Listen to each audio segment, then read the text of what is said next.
Best restaurant పోటీల్లో దీపని ఓడించడం కోసం మాలిని దగ్గరికి వెళ్లి సుమిత్రకు అడ్డంగా దొరికిపోయిన జోష్న పారిజాతం. ఊహించని షాక్ ఇచ్చిన సుమిత్ర. మరిదంతా ఎలా జరగబోతుంది? అసలు సుమిత్రకు ఎలా వాళ్ళు దొరికిపోయారు? ఏం జరిగింది తెలుసుకోవాలనుకుంటే వీడియోని చివరి వరకు మిస్ కాకుండా అయితే చూసేయండి. ఎప్పుడైతే దక్షిణామూర్తి పోటీ చేసి నువ్వు ఓడిపోయావని చెప్పేసి ఒప్పుకుంటున్నావు. నువ్వు ఓడిపోయావు శివన్నారాయణ. అందుకే పోటీకి రానంటున్నావని చెప్పి అంటాడు. దాంతో సుమిత్ర మావి గారు మీరు ఈ పోటీలో పాల్గొనాలి. మన రెస్టారెంట్ బెస్ట్ అని మనం మరోసారి నిరూపించుకోవాలి. మనం ఓడిపోయామని అంటున్నా వాళ్ళను తలదించుకునేలా చెయ్యాలి అని చెప్పేసి సుమిత్ర అంటూ ఉంటుంది. అమ్మా సుమిత్ర, అవును మావయ్య గారు. నా పుట్టింటి వాళ్ళు నా మెట్టినింటిని తక్కువ చేయాలని చూస్తున్నారు. నా మెట్టినిల్లు ఎవరి ముందు తలదించుకోకూడదు. నా మెట్టినిల్లు ఇప్పటి వరకు ఓటమంటే తెలియదు. మంచితనానికి మారు పేరుగా బ్రతికింది. అలాంటి మెట్టినింటి వాళ్ళు తలదించుకుంటూ ఉంటే ఈ సుమిత్ర చూస్తూ ఊరుకోదు. ఈ పోటీలో మీరు ఖచ్చితంగా పాల్గొనాలి అని చెప్పి అంటూ ఉంటుంది సుమిత్ర. అయితే అది కాదు సుమిత్ర, నీకు తెలుసు కదా ఆ దక్షిణామూర్తి మీ మావయ్య ఎదురుపడితే ఎలా ఉంటుంది అనేది. తెలుసు అత్తయ్య, కానీ మావయ్య మేనేజ్ చేసుకుంటారు. పక్కనే కార్తీకు, సూరజు, దీప వీళ్ళందరూ ఉంటారు. కాబట్టి ఖచ్చితంగా ఈ గెలుపు మనది అవుతుంది. ఖచ్చితంగా మావయ్య గెలుస్తారనే నమ్మకం నాకుంది. మీ ఎవరికైనా నమ్మకం లేకపోతే మీరు ఈ విషయం గురించి మాట్లాడడం ఆపేయండి. ఏం జోష్నా, నువ్విప్పుడు పోటీలో మీ తాతని పాల్గొనమంటావా వద్దంటావా? అది కాదు మమ్మీ, ఒకసారి. లేదు జోష్నా, ఇంకా కూడా నువ్వు మీ తాతని ఆగమని అంటున్నావంటే నీకు చేత కాదని నువ్వు ఒప్పుకున్నట్టే. దీప ధైర్యంగా పోటీలో పాల్గొనాలని అడిగింది. కానీ నువ్వు మాత్రం ఈ పోటీలో పాల్గొనాల్సిన అవసరం లేదు అని చెప్పావు. అంటే మనం చేత కాదని చెప్పేసి నువ్వు ఒప్పుకున్నట్టే కదా అర్థం. దీప సీఈఓగా దీప కింద నువ్వు అసిస్టెంట్గా ఎందుకు పని చేస్తున్నావో ఇప్పుడు మరోసారి ప్రూవ్ చేసుకున్నావు. గెలవాలి అంటే పోటీ తప్పనిసరి. పోటీలో గెలిస్తేనే ఆ మజా వేరుగా ఉంటుంది. ఎదుటి వాళ్ళు పోటీకి రావడానికి కాలు దువ్వినప్పుడు వెనుకడుగు వేస్తే నిజంగానే చాతగాని వాళ్ళ కింద చూస్తారు. అలా నా మెట్టినిల్లు ఎప్పటికీ ఉండకూడదు. మావయ్య గారు, మీకు చెప్పింది అర్థమైంది కదా సుమిత్ర. నువ్వు పోటీ చేయమంటే ఖచ్చితంగా చేస్తాను. నీకోసమైనా ఆ పోటీకి దిగుతాను. మీ నాన్న, అదే ఆ దక్షిణామూర్తికి బుద్ధి చెప్తాను. డిఎం రెస్టారెంట్లకి ఎలా గొప్ప స్థాయిని తీసుకొస్తాడో, మన రెస్టారెంట్ ఎలా పతనం చేస్తాడో చూస్తాను. గొప్ప గొప్ప చెఫ్లందరూ తన వైపు ఉన్నారు అని చెప్పేసి తల ఎగరేస్తున్న ఆ దక్షిణామూర్తికి ఎలా బుద్ధి చెప్పాలో నాకు తెలుసు అని చెప్పేసి. సూరజ్, నీ మాటలు కరెక్టు. నువ్వు ఈ పోటీలో పాల్గొనమని అడిగావు. కానీ ఆ విషయంలో నేను నీకు కరెక్ట్ సమాధానం ఇవ్వలేకపోయాను. ఇంట్లో అందరూ నువ్వెవరు మాట్లాడడానికి అన్నట్టుగా మాట్లాడారు. నువ్వు కరెక్ట్గా చెప్పవు సూరజ్. నువ్వు చెప్పినట్టుగానే ఈ పోటీలో పాల్గొందాము, గెలుద్దాము. అవును సార్, ఖచ్చితంగా గెలుస్తాము. ఎందుకంటే మన వెనుక ఉన్నది దీప, సీఈఓ దీప గారు. కాబట్టి ఖచ్చితంగా గెలిచే తీరుతాము. కార్తీక్ బ్రో, దీప గారు తలుచుకుంటే ఏ పోటీలో అయినా గెలుపు మనదే అవుతుంది అని చెప్పేసి అంటూ ఉంటాడు సూరజ్. అయితే అంటే ఇప్పుడు ఈ గెలుపుకి కూడా దీపే కారణమని దీపనే పైనెట్టి చూస్తారా? అంటే ఇక్కడ కూడా ఓడిపోయేది జోష్నేనా అని చెప్పేసి అనుకుంటూ ఉంటుంది జోష్న. అయితే అలా జోష్న, పారిజాతం లోపలికైతే వెళ్ళిపోతారు. జోష్న కోపంతో రగిలిపోతూ ఉంటే, ఏమైందే, ఎందుకలా ఉన్నావు? చూసావు కదా, విన్నావు కదా కిందేం జరిగిందో. అవును విన్నాను. ఆ దక్షిణామూర్తి మీ తాతని రెచ్చగొడితే మీ అమ్మ రెచ్చిపోయి పందెం కాయాలి అంది. అందులో ఏముంది? నీకెలాగూ ఎలాంటి సంబంధం లేదు కదా, నువ్వేం పట్టించుకోవు కదా అని చెప్పేసి అంటూ ఉండగానే, అంటే నన్ను చేతగాని దానిలా చేతులు ముడుచుకుని కూర్చోమని చెప్తున్నావా? నువ్వు కూడా అందరూ నన్ను చేతగాని దాన్ని చేశారు, నువ్వు కూడా అలానే చేయాలని చూస్తున్నావా అని చెప్పేసి అంటూ ఉండగానే, అలా కాదే, అసలు ఏం కాదు. చూసావు కదా కింద ఏం మాట్లాడారో. హా, దీప ఉంటే ఖచ్చితంగా రెస్టారెంట్ ముందుకు వెళుతుందంట. లేకపోతే ఇంతకాలం రెస్టారెంటు అసలు ఎలాంటి గ్రోత్ లేనట్టుగా మాట్లాడుతున్నారు. ఇంతకాలం ఆ దీప ఉంటేనే మన రెస్టారెంటు ఆ స్థాయికి వెళ్ళిందా? కొత్తగా దీపని తలపైన పెట్టి చూస్తున్నారు. అంటే అక్కడ మళ్ళీ నన్ను తలదించుకునేలా చేసినట్టే కదా! ఈ పోటీ జరిగితే దీప స్థాయి మరింతగా పెరిగిపోతుంది.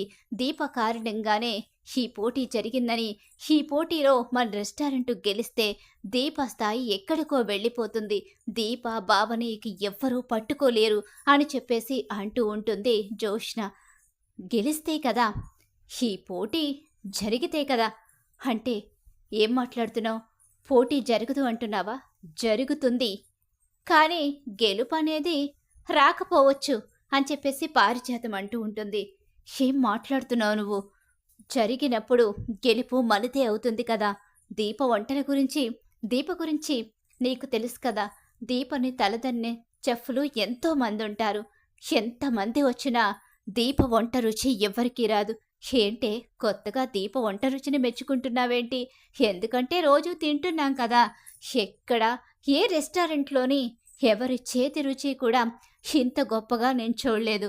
ఖచ్చితంగా ఇక బావ, తాత, ఆ సూరజ్ ముగ్గురు కలిసి దీపని పోటీలో నిలబెడతారు.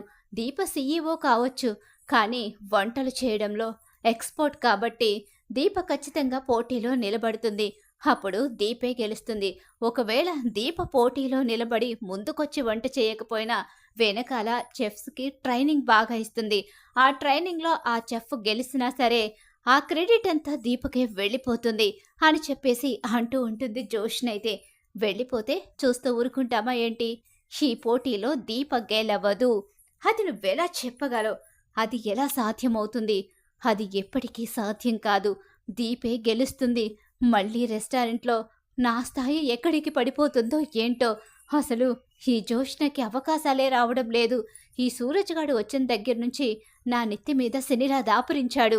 మధ్యలో వాడేం చేశాడే? వాడడుగు పెట్టిన దగ్గర నుంచే దీప, బావ అంచెలంచెలుగా ఎదిగిపోతున్నారు. నేను మాత్రం కిందికి పడిపోతున్నాను.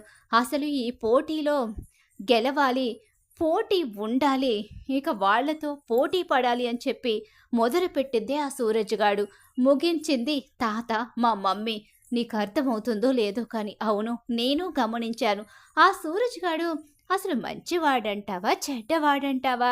నాకే అర్థం కావడం లేదు. ఇప్పుడు వాడి గురించి తూకాలు వేసుకునే సమయం నాకు లేదు. కానీ ఎలాగైనా సరే దీప మాత్రం ఈ పోటీలో ఉండకూడదు. అంటే జోష్న రెస్టారెంట్ ఓడిపోవాలని కోరుకుంటున్నావా ఏంటి? లేదు. అలా ఎలా కోరుకుంటాను? జోష్న రెస్టారెంటు ఓడిపోతుందా లేదా అనే విషయం పక్కన పెడితే దీప మాత్రం ఈ పోటీలో పాల్గొనకూడదు. దీప్ ఎవరు? అక్కడ జోష్న రెస్టారెంట్ సీఈఓ.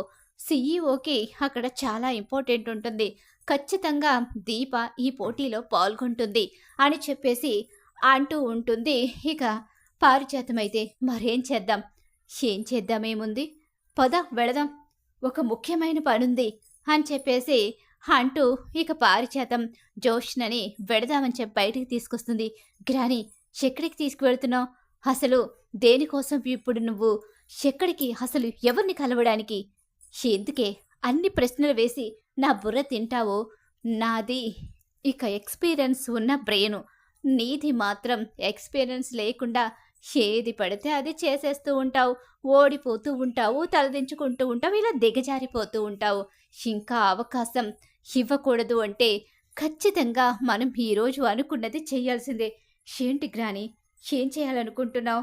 నువ్వు ఏం చేయబోతున్నావో నాకు అర్థం కావడం లేదు. ఒకసారి నువ్వు చేసిన పని కారణంగానే ఈరోజు మనిద్దరం ఈ స్టేజ్లో ఉన్నాం. ఇంకొకసారి ఏదైనా చేస్తే అసలు ఇంకే స్టేజ్లోకి వెళ్ళిపోతాము. అయ్యో, నీకు చెప్తే తప్ప రావని అర్థమవుతుంది. మాలినిని కలుద్దాం. ఏంటి? మాలినీనా? అంటే అత్తని? నీకత్తంటే పిచ్చిమోహందానా? అదే, మాలినిని కలవడం ఎందుకు? తాతకి శత్రువు. ఇప్పుడు మనం అక్కడికి వెళ్ళిన విషయం ఆ మాలిని కనుక తాతతో కానీ మమ్మీతో కానీ చెప్పిందా, మనిద్దరిని చెప్పు తీసుకొట్టి బయటికి గెంటేస్తారు అని చెప్పేసి అంటూ ఉండగానే, ఒసే ఒసే ఒసే, ఆ మాలిని చెప్పదే. ఆ మాలిని సంగతి నాకు చాలా బాగా తెలుసు. మాలిని ఎంత తెలివైందో తెలుసా నీకు? నేను చూశాను కదా, ఆవిడ చాలా తెలివైందని. చాలా తెలివైంది, మేధస్సు ఉన్నది. అవతల మనిషిని ఎలా కొనాలో తెలిసిన వ్యక్తి. తను నిజాయితీగా గెలుపును వెతుక్కునే మనిషి కాదు మీ తాతలాగా. గెలవడం కోసం ఏదైనా చేస్తుంది. ఎంత దూరమైనా వెళుతుంది. అంటే మనలాగా. అవును. గెలవడం కోసం ఎంత దూరమైనా వెళ్ళే మనిషి మనం వెళ్ళి కలిస్తే బయటికి చెప్పదు అని చెప్పేసి పారిజాతం అంటూ ఉంటుంది. ఇలా పారిజాతం అనేసరికి ఇప్పుడు ఇదంతా పదవే తర్వాత మాట్లాడది గాని అని చెప్పేసి తీసుకుని బయలుదేరిపోతుంది.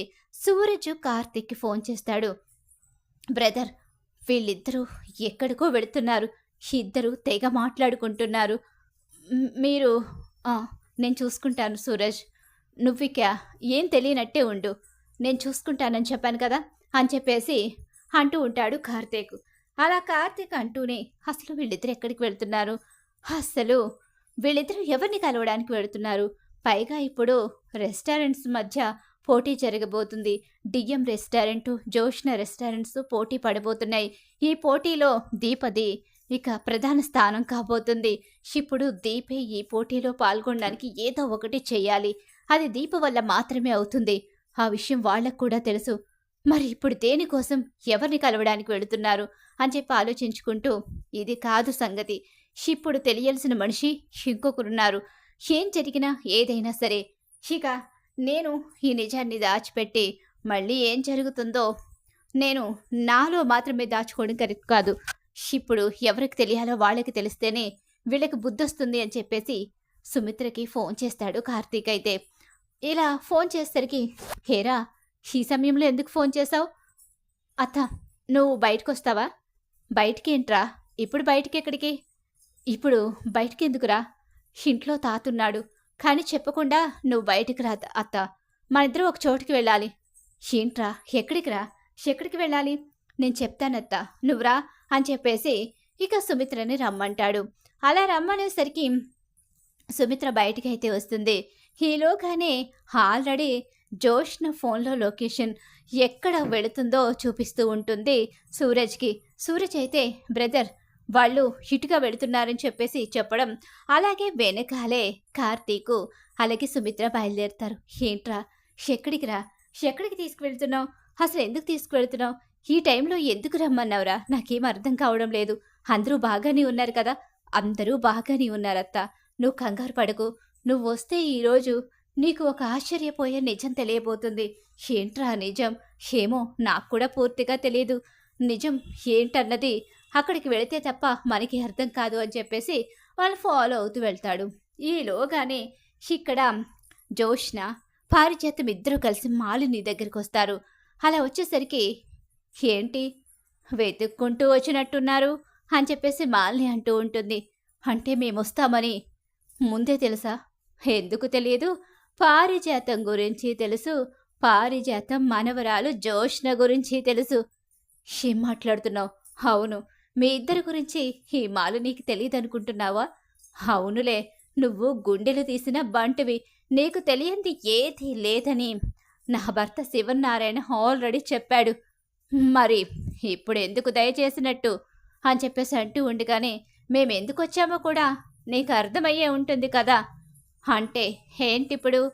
ఆ రెస్టారెంటు మా డిఎం రెస్టారెంట్ మీద పోటీకి రాబోతుంది. గెలవాలనా ఓడిపోవాలనా అని చెప్పేసి అంటూ ఉండగానే ఈ లోపలికి ఎందుకు వచ్చారు? అసలు ఆ ఇల్లు ఎవరిదన్నది ప్రజెంట్ తెలియదు. అక్కడ ఉంటున్నామని, ఆ ఊరు వచ్చామన్న విషయం మాత్రమే తెలుసు తప్ప ఇక దక్షిణామూర్తి కుటుంబం ఎక్కడుంటుందన్నది ప్రస్తుతం ప్రజెంట్ సుమిత్రకు కూడా తెలియదు. ఆ లోపలికైతే వెళతారు. ఈలోగానే అక్కడ జోష్న, పారిజాతం ఇద్దరు కూడా మాలినితో మాట్లాడుతూ ఉంటారు. ఒక్కసారే లోపలికి వెళుతున్న సుమిత్రకి ఆ దృశ్యం ఎదురుపడుతుంది. షాక్ అయిపోయి ఉండిపోతుంది. కార్తీక్, జోష్నరా? పారిజాతం అత్తయ్య అంటే మాలినిని కలవడానికి వచ్చారా? అంటే వీళ్ళిప్పుడు ఏం చేయబోతున్నారు అని చెప్పేసి కార్తీక్ కూడా అనుకుంటూ ఉంటాడు. ఇది దక్షిణామూర్తి ఇల్లా అని చెప్పేసి అంటూ కార్తీక్ ఆలోచిస్తూ ఉంటాడు. అత్త, చూసావు కదా ఏంట్రా ఇదంతా? కాసేపు వెయిట్ చేయత్తా అని చెప్పి అంటూ ఉండగానే మేమొచ్చింది నీతో చేతులు కలపడానికి. ఏంటి? నాతో చేతులు కలపడమా? అంటే మీ తాత రెస్టారెంట్ని పతనం చేయాలని అనుకుంటున్నావా? తాత రెస్టారెంటు పతనం అవుతుందో, నిలబడుతుందో నాకు అనవసరం. నాకు కావాల్సింది ఆ దీప ఓటమి. దీప సీఈఓగా ఉంది. దీప ఇప్పుడు ఈ పోటీలో గెలిచిందంటే ఇంకా గొప్ప స్థానానికి వెళ్ళిపోతుంది. దీపని అందరూ నెత్తిన పెట్టి చూస్తారు. నన్ను అందరూ దోషిగా, నాకు ఏం చేత కాదన్నట్టుగా నన్ను పక్కన పెట్టేస్తారు. దాన్ని నేను తీసుకోలేను. దీప ఓడిపోవాలి. దీప ఫుడ్‌లో అస్సలు గెలుపు అనేది ఉండకూడదు. టేస్ట్ ఉండకూడదు. దీప ఓడిపోయి మా తాత తలదించుకునేలా చెయ్యాలి. ఒసేయ్! ఒసేయ్!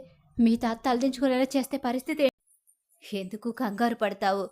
తాత తలదించుకుంటే మళ్ళీ ఆ తర్వాత ఏదో రకంగా రెస్టారెంటు పైకి లేస్తుంది. అప్పుడు మళ్ళీ తాత గర్వంగా చెప్పుకుంటాడు.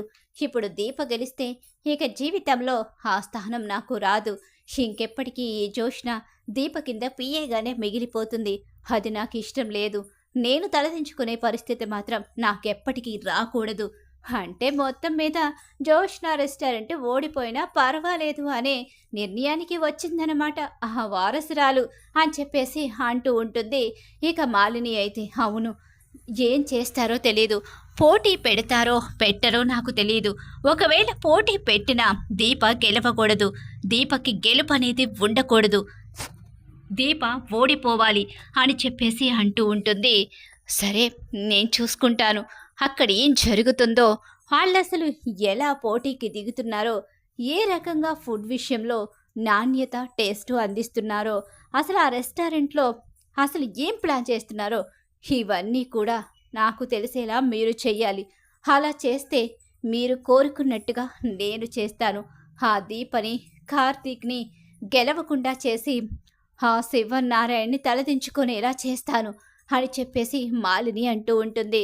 ఇక ఈ డీల్‌కి మీరు ఒప్పుకుంటేనే నేను మీకు సహాయం చేస్తానని చెప్పనేసరికి ఇక జోష్న అయితే ఒప్పుకుంటుంది. ఒక్కసారి ఈ మాటలన్నీ విని నిజంగా తను తన కూతురేనా అన్న డౌట్ కూడా వచ్చేస్తుంది సుమిత్రకి. ఇంత ద్రోహం చేస్తుందా? ఈ ఇంటి వారసురాలయ్యుండి ఈ ఇంటినే పతనం చేయాలని చూస్తుందా? ఏంట్రా కార్తీక్ ఇదంతా? ఇది నీ కూతురు అసలు రూపమత్తా.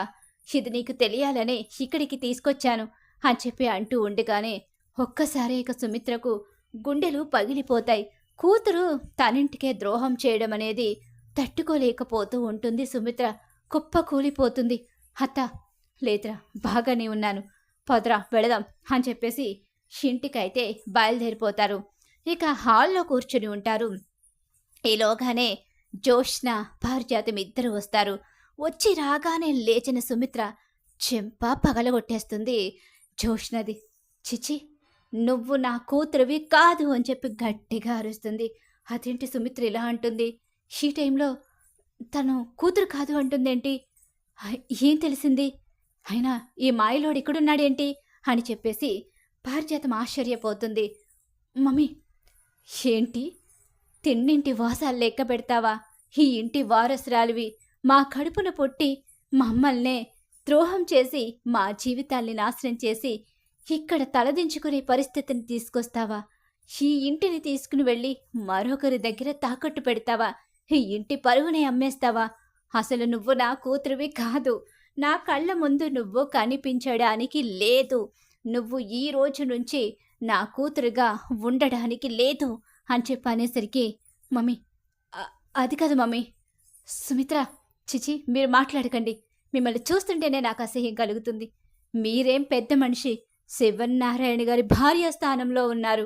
అంటే ఈ కుటుంబాన్ని కాపాడే కుటుంబ పెద్ద స్థానంలో ఉన్నారు.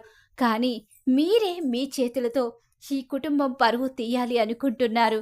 పైగా ఇద్దరూ కలిసి ఈ ఇంటి శత్రువైన మాలినితో చేతులు కలిపి జోష్న రెస్టారెంట్ నాశనం కావాలని కోరుకుంటారా? దీప గెలిస్తే మీకు అధికారాలు దక్కవని, జోష్న రెస్టారెంటే ఓడిపోయి మావయ్య గారు తలదించుకునే పరిస్థితి రావాలని కోరుకుంటారా? మీ ఇద్దరు ఈ క్షణం నుంచి నా కంటికి కనిపించడానికి లేదు. మీ ఇద్దరు బయటికి వెళ్ళిపోవాలి. ఎలా బ్రతుకుతారో, ఎలా ఉంటారో, మీ నీడ కూడా నా మీద పడడానికి లేదు. నా ఇంటి మీద కానీ, నా మీద కానీ మీ నీడ పడితే ఏం చేస్తానో నాకే తెలియదు. వెళ్ళిపోండి ఇక్కడి నుంచి అంటూ గట్టిగా అరుస్తుంది సుమిత్ర. దెబ్బకు జోష్నకి, పారిజాతానికి చాలా పెద్ద షాక్ అయితే ఎదురైపోతుంది. మాలినిని కలిసి సుమిత్రకి అడ్డంగా దొరికిపోవడంతో. ఇక ఇలా అయితే జరగబోతుంది రాబోయే కథలో. మరి ఖచ్చితంగా ఇలానే జరగాలని మీరు కోరుకుంటున్నారు కదా! అయితే వీడియోని తప్పకుండా లైక్ చేసేయండి. మీరిచ్చే ఒక్క లైక్ సపోర్ట్ అండ్ ఎంకరేజ్‌మెంట్‌గా ఉంటుంది.